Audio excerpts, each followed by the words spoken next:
Friends, welcome back on stars IQ। स्वागत है आप सभी का।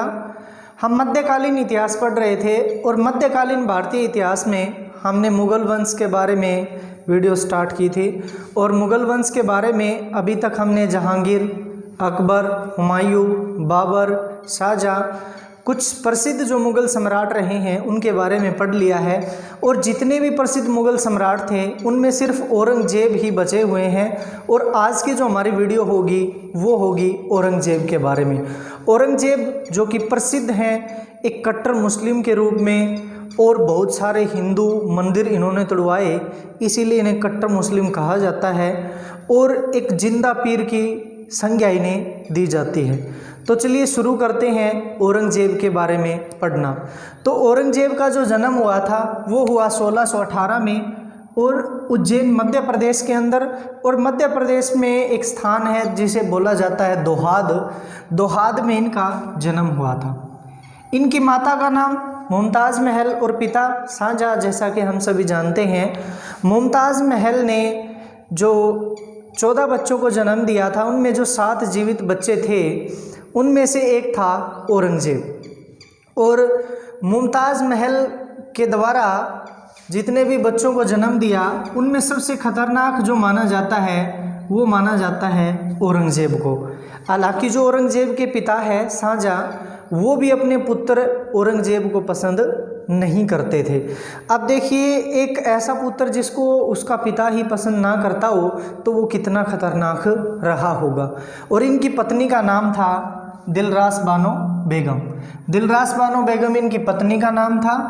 और अब बात करते हैं राज्याभिषेक के बारे में। देखिए, पहली बार जब राज्याभिषेक हुआ 31 जुलाई 1658 में, जब मुग़ल सल्तनत की सत्ता के लिए जो संघर्ष चल रहा था उसमें औरंगजेब ने दारा शिकोह, जो कि एक प्रमुख प्रतिद्वंदी था औरंगजेब का, औरंगजेब ने दारा शिकोह को हराने के बाद पहली बार राज्याभिषेक करवाया था 31 जुलाई 1658 को। और उपाधि धारण की थी जिसका नाम था अब्दुल मुजफ्फर मुहियुद्दीन मोहम्मद औरंगजेब आलमगीर पादशाह गाजी। बहुत बड़ी उपाधि है और यहीं से बहुत इंपॉर्टेंट क्वेश्चन भी निकलता है कि औरंगजेब ने जब सम्राट बना तो कौन सी उपाधि धारण की थी। तो देखिए, पहली बार जो उपाधि औरंगजेब सम्राट बना 1658 में, लेकिन 1658 में सम्राट बनने के बाद अभी तक जो दारा शिकोह है उसका जो विद्रोह था वो ख़त्म नहीं हुआ था। इसीलिए दारा शिकोह ने, जब देवराई का युद्ध हुआ था दारा शिकोह औरंगजेब के मध्य, और उसके बाद भी फिर औरंगजेब ने दोबारा 15 जून 1659 में दोबारा फिर राज्याभिषेक करवाया था। 2 बार राज्याभिषेक करवाने का यही कारण था कि 1658 में जब पहली बार औरंगजेब ने दारा शिकोह को हराया, उसके बाद राज्याभिषेक करवाया। और फिर जब देवराई का युद्ध हुआ और देवराई का युद्ध जीतने के बाद 1659 में दोबारा फिर औरंगजेब ने राज्याभिषेक करवाया। और केवल औरंगजेब ही ऐसा मुग़ल शासक रहा है जिसने 2 बार राज्याभिषेक करवाया है। उसके बाद बात करते हैं औरंगजेब के प्रमुख अभियानों के बारे में। देखिए, औरंगजेब के प्रमुख जो अभियान रहे हैं उनसे पहले देख लेते हैं कि औरंगजेब ने एक सेनापति के जो गुण थे, एक अच्छा योद्धा था औरंगजेब, और उसे सल्तनत का अच्छा ज्ञान था। अच्छा ज्ञान उसे कहाँ से मिला था? उसे सूबेदार बनाया गया था। दक्षिण भारत के अंदर वो 2 बार सूबेदार रहा, 1639 से लेकर 1644 और 1652 से लेकर 1657 तक। तो यहाँ से सल्तनत को चलाने के गुण आ चुके थे औरंगजेब के अंदर। और औरंगजेब ने इससे पहले भी जो युद्ध हैं वो लड़े थे। जैसे औरंगजेब ने अपना जो प्रथम युद्ध था वो लड़ा था जुज्जर सिंह के विरुद्ध, जुज्जर सिंह के विरुद्ध लड़ा था। और वहाँ से जो सैनिक कुशलताएं थी वो भी औरंगजेब के अंदर अच्छी खासी आ गई थी। तो उसके बाद देखते हैं औरंगजेब की और प्रमुख अभियान। सबसे पहले देखते हैं बीजापुर को। देखिए, औरंगजेब जिस समय सम्राट बना 1658-1659 के समय, उस समय शिवाजी की भी एंट्री हो चुकी थी। और शिवाजी एक ऐसे प्रमुख मराठा योद्धा थे जिन्होंने जो मुगल सल्तनत के अंदर औरंगजेब आया और औरंगजेब का डटकर सामना किया, और दक्षिण भारत के जो भी प्रमुख प्रांत थे, चाहे वो बीजापुर हो चाहे वो गोलकुंडा हो, यहाँ के जो शासक रहे हैं इनकी बहुत ज़्यादा मदद की थी। तो सबसे पहले देखते हैं बीजापुर के बारे में। तो बीजापुर जो कि एक दक्षिण भारत के अंदर प्रमुख प्रांत था बीजापुर, तो 1658 में सबसे पहले भेजा गया था। राजपूत जो शासक थे जयसिंह, जयसिंह औरंगजेब के समय में एक राजपूत सम्राट जो कि मुगल सल्तनत के अधीन काम करते थे, और सबसे पहले भेजा गया था जयसिंह को, लेकिन जयसिंह इसमें असफल रहा। और जयसिंह के असफल होने के बाद फिर जो औरंगजेब है वो खुद इस अभियान के लिए जाता है, लेकिन औरंगजेब को एक रास्ता मिल गया था। कहाँ से कि 1672 और 73 में जो वहाँ के शासक थे सिकंदर आदिल शाह। अब जो सिकंदर आदिल शाह के समय में जो बीजापुर के अंदर सरदार थे वो दो अलग अलग गुटों के अंदर बटे हुए थे। यही कारण था कि औरंगजेब के लिए बीजापुर को जीतना बहुत आसान हो गया। अगर बीजापुर उस समय दो गुटों में नहीं बटा होता तो औरंगजेब बीजापुर को नहीं जीत पाता। उस समय दरबार दो गुटों में बटा हुआ था और यही कारण बना औरंगजेब के जीतने का, और 1686 में बीजापुर को जो मुगल सल्तनत है उसके अंदर शामिल कर लिया गया। उसके बाद देखते हैं गोलकुंडा। अब ये भी प्रमुख अभियान रहा है। दक्षिण भारत के जो अभियान रहे हैं वो प्रमुख ही रहे हैं औरंगजेब के लिए, और कहीं ना कहीं औरंगजेब की बर्बादी का कारण भी बने हैं। तो चलिए देखते हैं।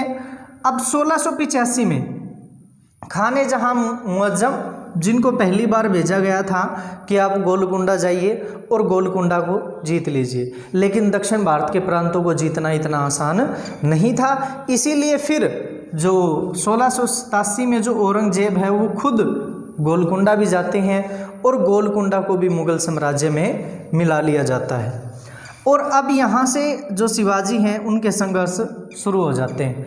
अब शिवाजी ने वैसे तो जो दक्षिण भारतीय प्रांत थे गोलकुंडा, बीजापुर, इनकी भी काफ़ी मदद की थी, क्योंकि औरंगजेब ने भी कुछ ऐसी नीतियाँ अपनाई थी। वो भी दक्षिण भारत के प्रांतों को जीतना चाहते थे, लेकिन उसके लिए शिवाजी को हराना बहुत ज़्यादा ज़रूरी था।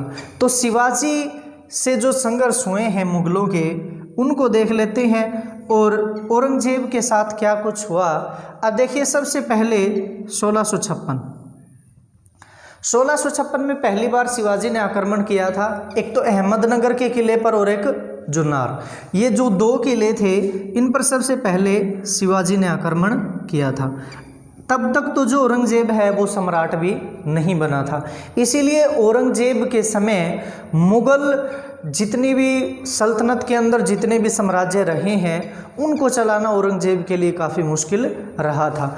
अब उसके बाद देखते हैं 1665। अब 1665 में क्या हुआ, जो राजपूत सम्राट थे जो कि मुगलों के अधीन काम करते थे, जिनका नाम था जयसिंह, और जयसिंह और शिवाजी के मध्य हुई एक संधि जिसे बोला जाता है पुरंदर की संधि। ये बहुत ही महत्वपूर्ण क्वेश्चन है कि पुरंदर की संधि पहले तो हुई किस वर्ष थी, 1665 में, और हुई किसके बीच में, जयसिंह और शिवाजी के बीच में। तो जो जयसिंह है उसको औरंगजेब ने भेजा था कि आप शिवाजी से समझौता कर लीजिए ताकि हम अपना जो साम्राज्य है उसका विस्तार कर सकें। तो 1665 में पुरंदर की संधि हुई और इस संधि के तहत जो 23 किले थे वो शिवाजी ने मुगलों को सौंप दिए। मुगलों को 23 किले सौंपने के बाद 1666 में जो मुगल दरबार था उसके अंदर शिवाजी खुद चले जाते हैं।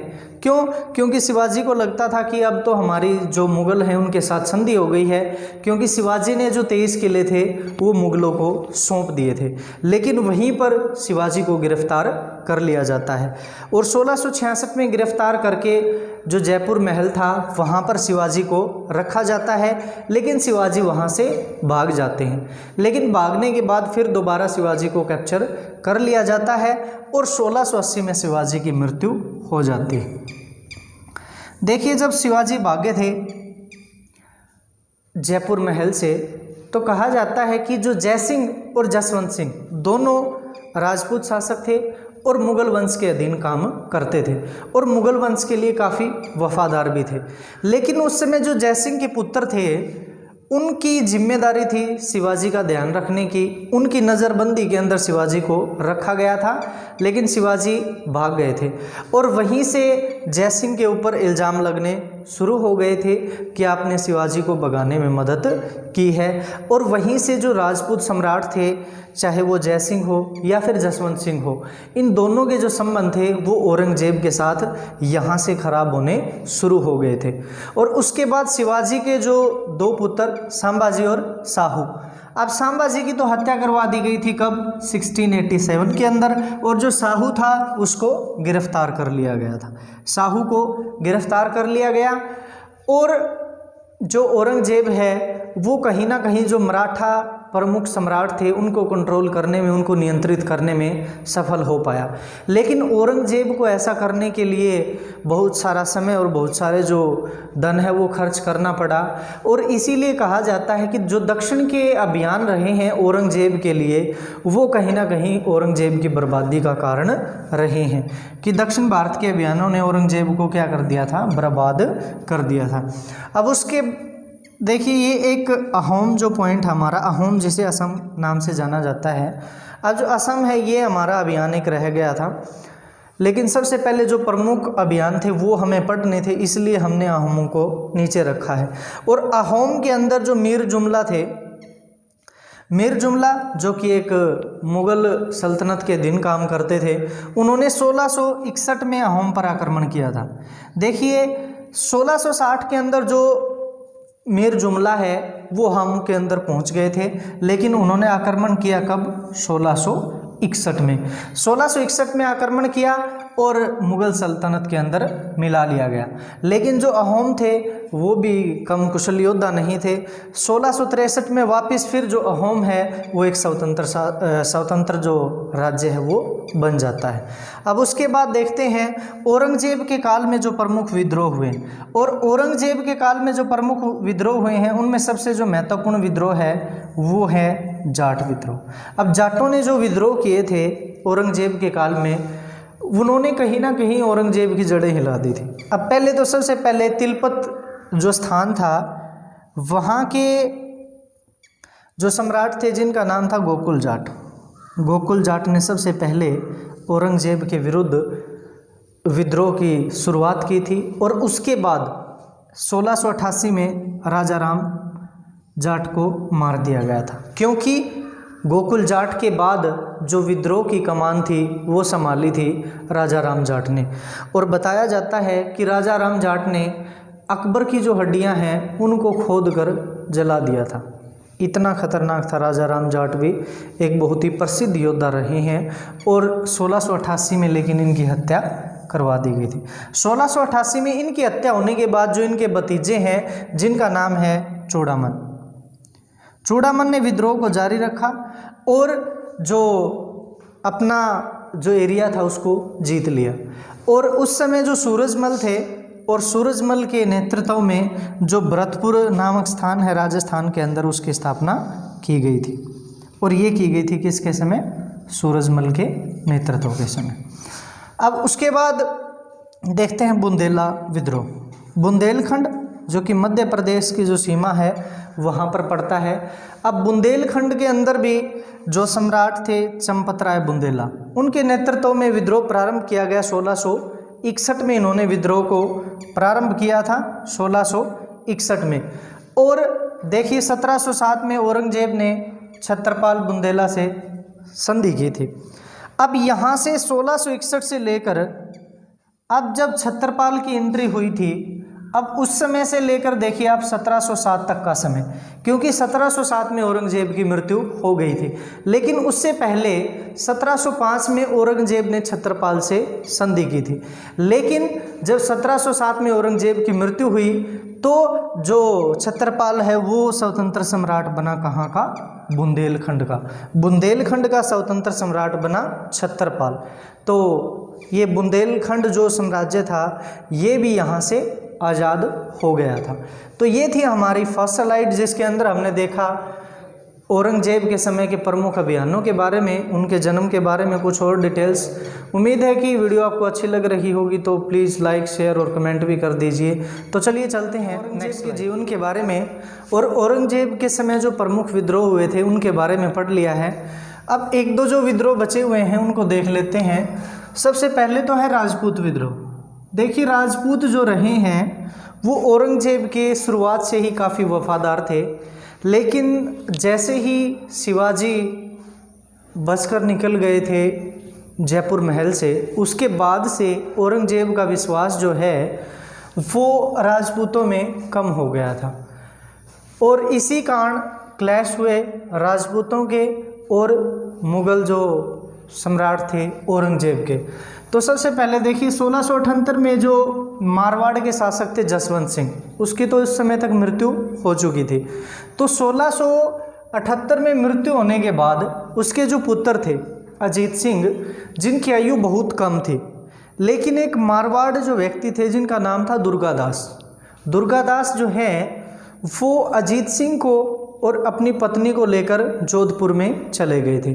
पहले तो वो औरंगजेब के पास गए थे कि हमें जो अजीत सिंह है, अजीत सिंह को दुर्गादास के संरक्षण में सम्राट बना दिया जाए। लेकिन जो औरंगजेब है, औरंगजेब ने ये जो प्रपोजल रखा था अजीत सिंह के लिए, दुर्गादास ने उसको स्वीकार नहीं किया। इसीलिए दुर्गादास जो है वो अजीत सिंह को और अपनी पत्नी को लेकर जोधपुर चले गए थे और वहीं से उन्होंने विद्रोह जारी रखा। लेकिन 1679 में देखिए जो मारवाड़ है वो दोबारा फिर जो औरंगजेब है वो अपने साम्राज्य के अंदर मारवाड़ को मिला लेता है। और 1679 में ही एक महत्वपूर्ण घटना और भी होती है। औरंगजेब के द्वारा जजिया कर को पुनः लगा दिया जाता है। जजिया कर जिसे अकबर ने बंद करवा दिया था, ये औरंगजेब के द्वारा पुनः लगवा दिया गया। अब ये जो जजिया कर है, इसमें क्या होता था, मुग़ल सल्तनत के अधीन जितने भी धर्मों के लोग रहते थे उनमें अगर मुस्लिमों को छोड़ दिया जाए, उनके अलावा चाहे वो सिख हो, चाहे हिंदू हो, चाहे फिर वो जैन हो, सभी को एक कर देना पड़ता था जिसे जजिया कर नाम से जाना जाता था। उसके बाद देखते हैं सिख विद्रोह। देखिए, सिख विद्रोह औरंगजेब के समय ज़्यादा तो नहीं हुए, लेकिन 1975 में 1675 में जब गुरु तेग बहादुर, जो कि सिखों के 9वें गुरु थे, सिखों के 9वें गुरु को जब मृत्यु दंड दिया गया, उसके बाद से ही जो सिख थे उन्होंने अंग्रेज़ों का विरोध करना शुरू जो औरंगजेब था उसका विरोध करना शुरू कर दिया था। अब उसके बाद देखिए सतनामी विद्रोह। अब जो ये सतनामी विद्रोह है, ये है मुख्यतः किसानों का। नारनौल हरियाणा के अंदर जो किसान हैं, वहाँ पे जो सतनामी समुदाय के लोग थे, उनमें जो किसान थे उन्होंने एक विद्रोह किया जिसे जाना जाता है सतनामी विद्रोह के नाम से। अब यहाँ से एक महत्वपूर्ण क्वेश्चन बनता है कि सतनामी विद्रोह किस मुग़ल सम्राट के काल में हुआ था? वो हुआ था औरंगजेब के काल में। उसके बाद देखते हैं औरंगजेब की धार्मिक नीति। अब ये जो स्लाइड है ना, ये एग्ज़ाम पर्सपेक्टिव से, चाहे आपके कोई भी कॉम्पिटिटिव एग्ज़ाम देख लीजिए, यहाँ से कुछ महत्वपूर्ण क्वेश्चंस बनते हैं, क्योंकि औरंगजेब ने कुछ ऐसी धार्मिक नीतियाँ अपनाई जिनके कारण औरंगजेब बहुत ज़्यादा प्रसिद्ध हुआ। पॉजिटिव वे में नहीं, एक नेगेटिव वे में बहुत ज़्यादा प्रसिद्ध हुआ, क्योंकि औरंगजेब ने कुछ ऐसे काम थे जो कि हिंदुओं के विरुद्ध थे, या और भी जैसे सिख धर्म है या फिर जैन है, सभी धर्मों के विरुद्ध उसने बहुत सारे जो काम थे वो किए। इसीलिए जो औरंगजेब हैं उन्हें माना जाता है कट्टर मुस्लिम और कहा जाता है जिंदा पीर। अब देखिए, उनमें से जो प्रमुख काम हैं उनको हमने नोट कर लिया है। पहले तो मुद्राओं पे कलमा खुदवाना बंद कर दिया। अब जो राजा की तस्वीर होती थी या जो सिग्नेचर्स होते थे वो सिक्कों के ऊपर होना बंद हो गए थे। और जो नौरोज़ त्यौहार था, एक होली जो कि हिंदुओं का प्रमुख था, और जरोखा दर्शन जो कि अकबर के समय में ही शुरू किया गया था, इन त्योहारों को सार्वजनिक तौर पे मनाना बंद करवा दिया था, जैसे नौरोज़ और होली को। देखिए, हम देख रहे हैं कि अकबर ने जो भी धार्मिक रूप से अच्छे कार्य किए थे उन्हीं को बंद करवाया औरंगजेब ने। और औरंगजेब के समय जो दरबारी इतिहासकार थे या फिर जो संगीतकार थे, उनको भी औरंगजेब ने हटा दिया था। और मुस्लिमों के अलावा और जो भी धर्म के लोग थे उनसे तो कर लेता था, लेकिन मुस्लिम जो व्यापारी थे उनके चुंगी कर को भी माफ़ कर दिया था कि व्यापारी जो भी व्यापार करना चाहता है वो व्यापार कर सकता था। और तीर्थ यात्रा जो कर था, जिसे अकबर ने ही बंद करवाया था। अब तीर्थ यात्रा कर में क्या होता था कि कोई भी मुस्लिम धर्म के अलावा, अब जैसे कोई हिंदू है, वो अगर किसी भी हिंदू धर्म से संबंधित धार्मिक स्थल की यात्रा करना चाहता है तो उसे कर देना पड़ता था, जिसे तीर्थ यात्रा कर से नाम से जाना जाता था। और ये औरंगजेब के द्वारा दोबारा शुरू करवा दिया गया था। और कुछ हिंदू जो मंदिर थे उनको भी तोड़वा दिया गया। अब देखिए, वर्तमान में जो दक्षिण भारत है वहाँ पे बहुत ज़्यादा प्रसिद्ध मंदिर मिलेंगे आपको, लेकिन उत्तर भारत में नहीं है। उसका कारण ये था कि औरंगजेब ने जो उत्तर भारत के जो मंदिर थे उनको मुख्यतः तोड़वाया था। अब देखिए, 3 प्रसिद्ध मंदिर हैं, काशी विश्वनाथ मंदिर, सोमनाथ का मंदिर और केशवराय मंदिर। ये 3 ऐसे प्रमुख प्रसिद्ध मंदिर जिनको औरंगजेब ने तोड़वा दिया था। तो ये था औरंगजेब के बारे में कंप्लीट डिस्कशन। और औरंगजेब की जो मृत्यु हुई वो 1707 में औरंगाबाद में हुई। तो औरंगजेब के बारे में तो हमने पढ़ लिया है, लेकिन औरंगजेब का जो बड़ा भाई था दारा शिकोह, जो दारा शिकोह है वो प्रिय मुगल सम्राट था। सम्राट तो देखिए नहीं बन पाया, केवल कुछ समय ही सम्राट रहा था दारा शिकोह, लेकिन अगर एक व्यक्ति के रूप में भी देखें तो एक बहुत ही प्रसिद्ध व्यक्ति रहा है दारा शिकोह।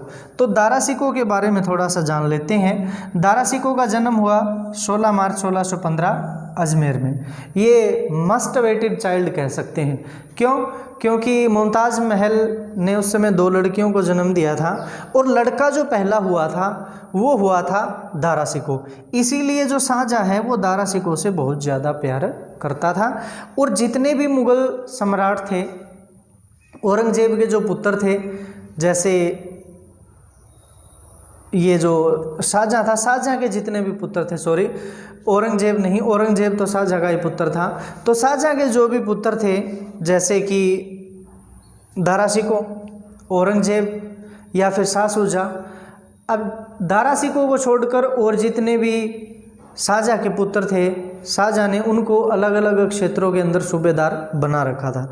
लेकिन जो दारा शिकोह था उसे रखता था वो अपने पास, क्योंकि शाहजहाँ का सबसे जो प्रिय पुत्र था वो था दारा शिकोह। तो दारा शिकोह का जन्म हुआ अजमेर में। इनकी पत्नी का नाम नादिरा बानो बेगम, पिता का नाम शाहजहाँ हमने पढ़ लिया है, और माता का नाम था मुमताज़ महल। और इनके एक प्रमुख मित्र सिखों के 7वें गुरु, जिनका नाम था हर राय। देखिए, ये इतने लिबरल थे, हर धर्म को महत्व देते थे। अब देखिए, सिखों के जो 7वें गुरु हैं हर राय, वो इनके मित्र थे। और इन्होंने हिंदू धर्म के अंदर जैसे 50 जो उपनिषद थे, जो कि स्पेशली संस्कृत भाषा के अंदर लिखे हुए थे, उनको पर्शियन भाषा में ट्रांसलेट करवाया ताकि जो मुस्लिम हैं वो भी इन उपनिषदों को पढ़ सकें और कुछ अच्छा ज्ञान प्राप्त कर सकें। और अगर प्रशासनिक रूप से देखें तो 1645 में इलाहाबाद का सूबेदार बनाया गया और 1642 में इन्हें उपाधि दी गई थी शहजादा ए बुलंद इकबाल की। शहजादा ए बुलंद इकबाल की शाहजहाँ ने इन्हें उपाधि दी थी। तो ये प्रशासनिक जो काम थे औरंगजेब के दारा शिकोह के समय में, तो दारा शिकोह इलाहाबाद का सूबेदार बनाया गया और एक उपाधि दी गई शहजादा ए बुलंद इकबाल। उसके बाद देखिए, दारा शिकोह जब कुछ समय के लिए सम्राट बना, शाहजहाँ ने उसे कुछ समय के लिए सम्राट घोषित कर दिया था, लेकिन औरंगजेब, शाह शुजा जो कि भाई थे दारा शिकोह के, उन्होंने दारा शिकोह का विरोध किया और इसी विरोध के स्वरूप 2 प्रमुख युद्ध हुए। एक तो देखिए सामूगढ़ का युद्ध, सामूगढ़ का युद्ध जो कि 1658 में हुआ था। 1658 में ये जो युद्ध हुआ था, ये हुआ औरंगजेब और मुराद बख्श। मुराद बख्श और औरंगजेब दोनों एक साइड थे। ये थे तो दारा शिकोह के भाई ही दोनों, लेकिन दोनों ने युद्ध किया किसके विरुद्ध? दारा शिकोह के विरुद्ध।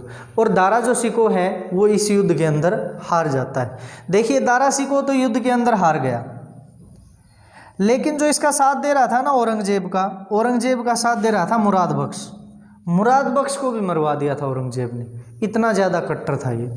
और उसके बाद देखिए देवराई का युद्ध हुआ 1659 में। अब इस युद्ध के बाद जो औरंगजेब है वो लंबे समय तक मुगल साम्राज्य के अंदर सम्राट रहता है। देखिए पहली बार जब 1658 में औरंगजेब युद्ध को जीतता है औरंगजेब और मुराद के विरुद्ध, तो वो राज्याभिषेक करवाता है। और फिर 1659 में जब दोबारा युद्ध होता है औरंगजेब और दारा सिकों का, दोबारा फिर वो राज्याभिषेक करवाता है और औरंगजेब के द्वारा दारा सिकों को बंदी बना लिया जाता है। और इसी ईयर में 1659 में दारा सिकों को मृत्युदंड दिया जाता है औरंगजेब के द्वारा, और उसे दफनाया जाता है हुमायूं के मकबरे में। देखिए औरंगजेब इतना ज़्यादा कट्टर था, जब 1659 के अंदर औरंगजेब ने जो दारा सिकों है उसका सिर कटवा दिया था। सिर कटवा के अपने दरबार के अंदर उसे मंगवाया गया था, और उससे पहले भी उसने दारा सिकों की बहुत ज़्यादा बेइज्जती की थी। पूरे दिल्ली के अंदर उसने दारा सिकों को एक हाथी के ऊपर बैठा दिया था और एक भिखारियों जैसे कपड़े पहना दिए थे, उसकी बहुत ज़्यादा बेइज्जती हुई थी। तो औरंगजेब सिर्फ यही दिखाना चाहता था कि जो भी मुग़ल सम्राट औरंगजेब का विरोध करेगा उसकी ऐसी ही दुर्दशा होगी। इसने तो अपने जो पिता थे औरंगजेब के पिता शाहजहाँ, उसको भी नहीं छोड़ा था।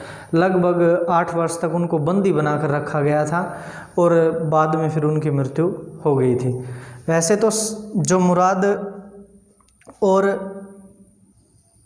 एक और जो पुत्र था शाहजहाँ का और औरंगजेब, तीनों ने मिलकर जो दारा सिकों है उसको हराया और औरंगजेब ही सम्राट बन पाया।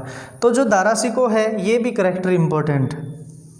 इसके ऊपर बॉलीवुड में एक मूवी बन रही है तख्त, क्योंकि दारा सिकों करैक्टर ही ऐसे हैं, हिंदू धर्म के लिए भी काफ़ी कार्य किए और औरंगजेब से बिल्कुल डिफरेंट थे ये। इसीलिए जितने भी दरबारी थे या वहाँ साम्राज्य के अंदर जितने भी लोग थे वो दारा सिकों को बहुत ज़्यादा पसंद करते थे।